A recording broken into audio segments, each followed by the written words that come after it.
Hi, I'm Sarah Applegarth, the owner at Active Life. And I'm Brandy, the physiotherapist at Active Life. So we're going to take you through the 30-day challenge that will start on November 15th and go till December 15th. And what we are hoping that you will do is 30 push-ups, 30 row, and 30 split squats on each leg for 30 days. So we're trying to get people thinking about their fitness and taking care of themselves and keeping their fitness up leading up into the holiday season. So we're putting this challenge forward to you. So Brandy's going to talk you through the push-up. Okay, so the first one is going to be the push-up. It's definitely the hardest out of the three to do.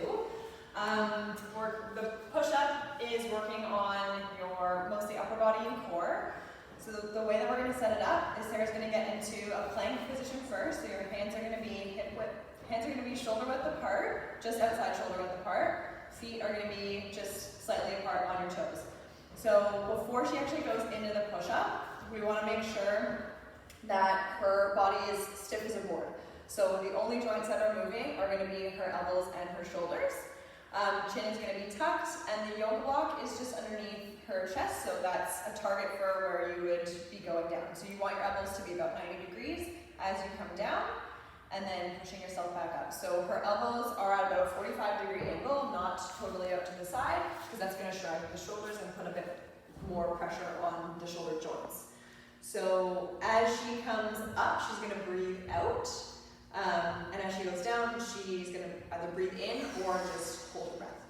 So we want to aim to do 30 reps. You can split it up into 2 sets of 15. If you cannot do the full push-up, then we're going to show you a modified way of doing it. So we like to show a modified push-up as an incline versus on your knees, because it sets you up, it sets your body position up to be able to do it on the floor easier than if you were just straight on your knees. So you can either use a bench, a block, a wall, which we'll show you in a sec, a table, or a couch armrest. So exactly the same position as the floor, but you're just going to lower yourself until your chest is touching the edge of whatever you're holding onto, or you can put the block underneath as well. If that is challenging for you to do, then we can do it against the wall. So you're walking out away from the wall a little bit. And this one, your arms can be a little bit wider apart, like your elbows can come a little bit wider, just because you're at a bit more of an incline.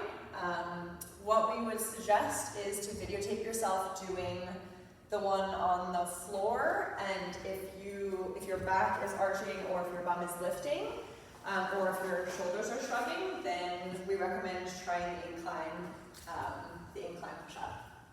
Okay, awesome. So the second exercise, because we want to balance out the press movement with a horizontal row movement for the muscles in the back of your body, we don't want to create imbalances over those 30 days, so we're working both areas. So Brandy's going to demonstrate, if you have weights at home, then a gorilla row is a great option because it works your core and your hips at the same time. So she's going to go into a wider position than hip distance. She's going to pick up the weights with her back in a nice long back. So she's bent right forward, chin is tucked, a little bit of an arch right here, and she's going to squeeze her shoulder blades together and drive her elbows towards the ceiling to work through those rhomboid muscles. Okay? So again, you can break this up into 3 sets of 10, you can do 2 sets of 15, you can do all 30 at a time if you like.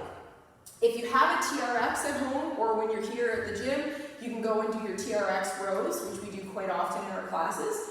If you don't have access to anything, I mean, you can get creative with the weights too for the gorilla row. If you've got some water jugs or something along those lines that have a bit of weight to them, you could use something along those lines also.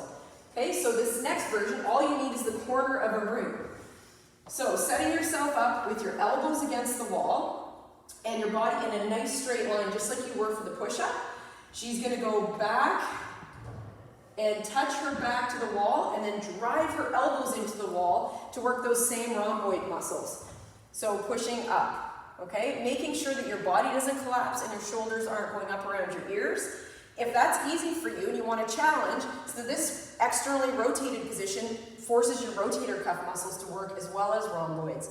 So again, from the wrist all the way, back of the hand all the way to the elbow is touching the wall, and same motion. She's pushing with those shoulder blades. So feeling like you're pushing your chest forward to get yourself up out of that position. So very easy, not very easy, but an easy way to do it without any equipment. Yep. So the third exercise is split squat, and we want you doing 30 per leg. So whatever you are using for your push-ups, you can set that up under the back knee, and having that back knee, so we want to make sure you're getting all the way down, nice depth. You can even go all the way to the ground if that's available to you. If that is not available to you, you can have something to touch down on that gives you maybe a 2 or 3 inch raise. So 90 degrees at the front knee and the back knee is what we're looking for. Pushing up through this front heel. You want to imagine that someone's pulling your head up to the ceiling with a string, okay, so the body is nice and tall. And then from the front, so if you can turn to face Kate, then I'm looking at this front knee, and we want to make sure that ankle, knee, and hip are all in a straight line. We don't want to see this knee falling in across the midline. So have a look in the mirror at yourself when you're doing these, because doing 30 of these a day with that valgus and that stress on the knee is not what we're looking for. We want to make sure that we're building up quads, hamstrings, glutes, hip flexors, all of those things. And you can choose to add weight to this movement, or you can do it as just, they can be 3 body weight movements. Okay, so the nice thing about this, I know some of you are going to the beach, you don't need any equipment, you can do this with your friends, you challenge your neighbor, your husbands, your kids, your wives, whatever, and have fun with it, okay? Good luck. 30-day challenge.